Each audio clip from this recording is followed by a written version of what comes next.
Mukhang merong hocus-pocus na nangyayari sa kaso ni Justin Brownlee dahil nakapagtataka na pinalabas kaagad ang positive result 2 days after nakuha natin ang gold medal sa Asian Games.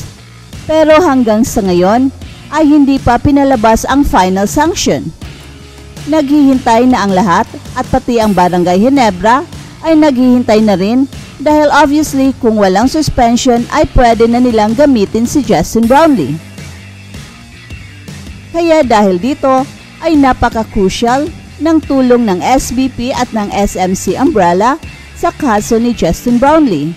It was revealed by Coach Tim Cone na ginawa na ang lahat ng legal team ng SMC at ng SBP ang mga kailangang dokumento upang mapababa ang hatol kay Brownlee. Well, siguro ang mga dokumentong ito ang nakapahaba ng proseso dahil siguradong ni-review ito ng husto ng FIBA bago sila magbaba ng suspension na acceptable naman hindi lang ng Pilipinas kundi pati ng China na silang nagiging aggrieved party. Pero kung gaano man kalaki ng tulong na nabigay ni Justin Brownlee sa Gilas, ay ganyan rin kalaki ng suporta at tulong na binigay ng SBP at ng SMC sa kanya. It's a symbiosis relationship, ika nga. At akala ni Coach Tim Cone ay ipapalabas na ang hatol last Wednesday, pero hanggang sa ngayon ay wala pa ring balita. At hindi lang yan ang problema ng Gilas. Nandyan rin ang mga uncertainties surrounding Kai Sotto's real health. Halos 5 buwan na kasi ang kanyang injury na akala natin it's just a simple back spasm, pero it turns out na mas malala pa pala dahil hanggang sa ngayon ay hindi pa siya nakakalaro. Akala natin ay fully healed na si Kai Sotto sa FIBA World Cup, kaya ang daming galit sa kanya during FIBA World Cup dahil tamad raw siya at mabagal, pero yun pala injured pa pala siya. Well, instead of bashing him, ay dapat pasalamatan pa natin si Kai Sotto dahil kahit injured siya, ay pinilit pa rin niyang maglaro and that is commendable.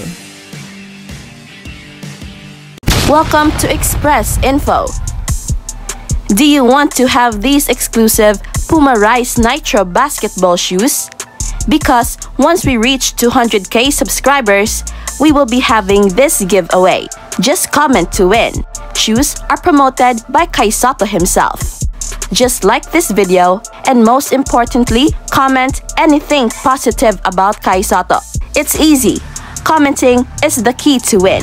Share your positive comments about Kai Sotto. Do it now na. Win the prize. Stay tuned for more updates. Samantala, pinalo ng Orlando Magic ang Los Angeles Lakers na kulang ng mga players.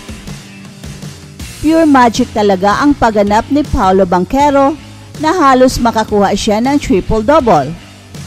Naipanalo ng Orlando Magic ang laro sa score na 120-110 laban ng Los Angeles Lakers. Nagtala si Banchero ng 25 points, 10 assists, and 8 rebounds para sa Magic na umangat sa 4-2 win-loss record. Matapos ang kanilang panalo laban sa 8 manlalaro ng Lakers, nawala si Rui Hachimura, Gabe Vincent at Taurean Prince.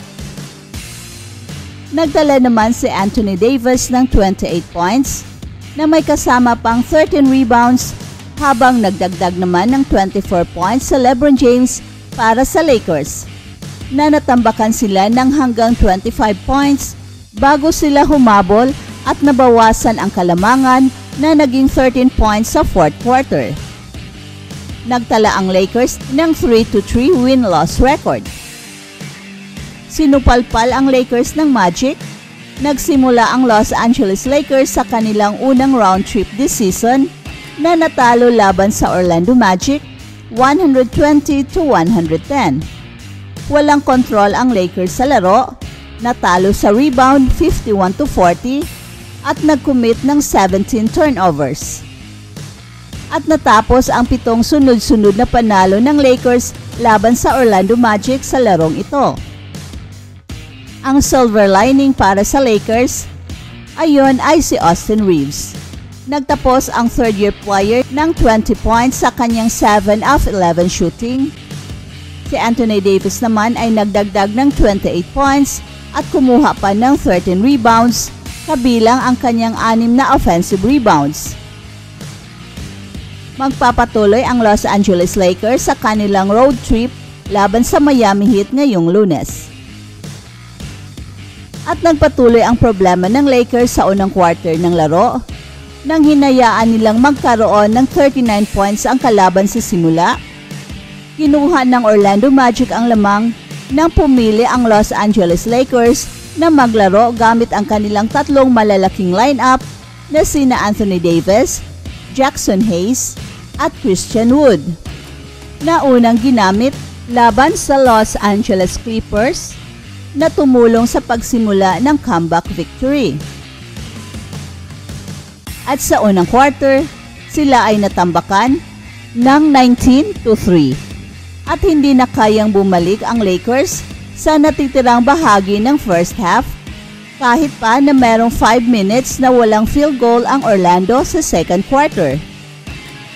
Isang pagsubok ang pagkuha ng offensive rebounds para sa buong season, katulad ng nangyari sa larong ito.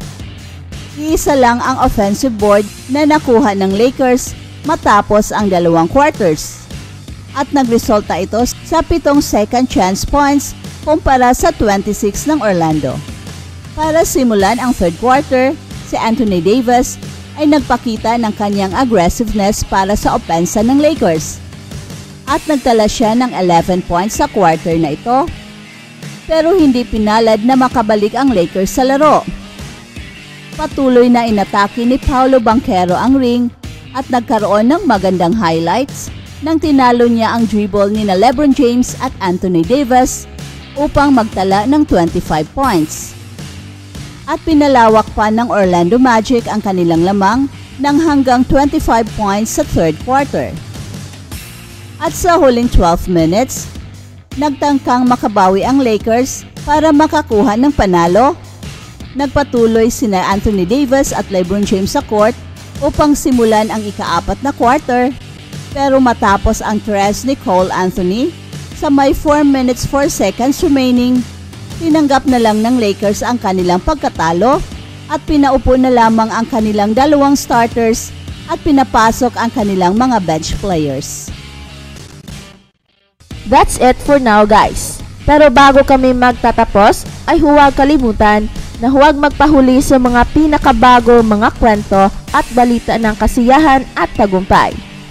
Bahala na ang mga marites dyan. Basta kami ay handang maghatid ng tunay na inspirasyon sa mundo ng sports.